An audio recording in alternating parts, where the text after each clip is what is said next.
ఇవాళ కనిపిస్తున్న result, election result ఏదైతే ఉందో వెస్ట్ బెంగాల్లో కానీ తమిళనాడులో కానీ క్లియర్ కట్గా అర్థమవుతుంది జనాలు చేంజ్ కోసం కోరుకుంటున్నారు అని. జస్ట్ జనాల ఎమోషన్స్తో కానీ వాళ్ళ బాగుతో కానీ ఏదన్నా ఆడుకోవడం జరిగితే ఫైనల్ రిజల్ట్స్ అల్టిమేట్లీ కొద్దిగా లేట్ అయినా సరే జరగబోయేది ఇదే. లాస్ట్ 15 yearsగా మమతా బెనర్జీ వెస్ట్ బెంగాల్ని రూల్ చేస్తుంది సింగిల్గా. కానీ ఇవాళ ఇంత దారుణంగా ఈవెన్ తన సీటు కూడా ఓడిపోయింది, తను నించున్న ప్లేస్లో కూడా ఓడిపోయింది అంటే జనాలకి ఎంత విరక్తి వచ్చి ఉంటుందో అర్థం చేసుకోవచ్చు మనం.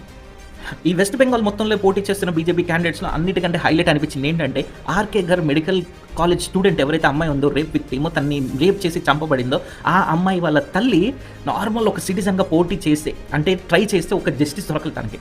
ఇవాళ తను ఆ ప్లేస్ నుంచే ఎమ్మెల్యేగా నించుంది. తను ఇంకో 5000 votes లీడింగ్లో ఉంది, ఇంకా సేపట్లో తను ఎమ్మెల్యే అవ్వబోతుంది. అరే ఎవరైతే తనని లైఫ్తో ఆడుకున్నారో మీ అందరికీ ఇవాళ గుర్తుపెట్టుకోండి, మీ అందరికి కూడా జస్టిస్ అనేది కరెక్ట్ అవ్వబోతుంది.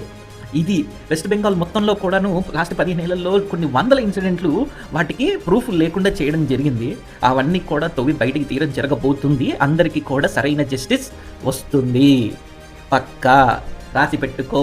ఇంకా ఎవ్వరు అక్కడి నుంచి దూరి ఇండియాలోకి రావడం అనేది జరగదు. పర్ఫెక్ట్. ఇక్కడ కింద తమిళనాడులో చూస్తే తలపతి విజయ్ అసలు ఎక్స్పెక్ట్ చేయని రిజల్ట్.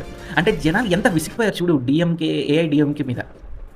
అంత విసిగిపోయారంటే అట్లీస్ట్ కొత్తగా ఇస్తే, ఒక ఛాన్స్ ఇస్తే వాళ్ళు ఏమైనా కొత్తగా ఏమైనా చేస్తారేమో, యూత్కి ఏమైనా చేస్తారేమో అని వాళ్ళు ఎంత నమ్మి విజయ్కి వాళ్ళ ఓటు వేసి ఉంటారో అర్థం చేసుకోండి. ఎందుకంటే పాలిటిక్స్లో లేని ఒక వ్యక్తిని ఇవాళ గెలిపిస్తున్నారు వాళ్ళు ఒక సీఎంగా. వాహ్, నిజంగా సూపర్ అంటే సూపర్ నడుస్తుంది అసలు ఎలక్షన్ రిజల్ట్. ఇది హిస్టారికల్ మూమెంట్ అని నేనంటారు. మీరేమంటారు? ఉంటా.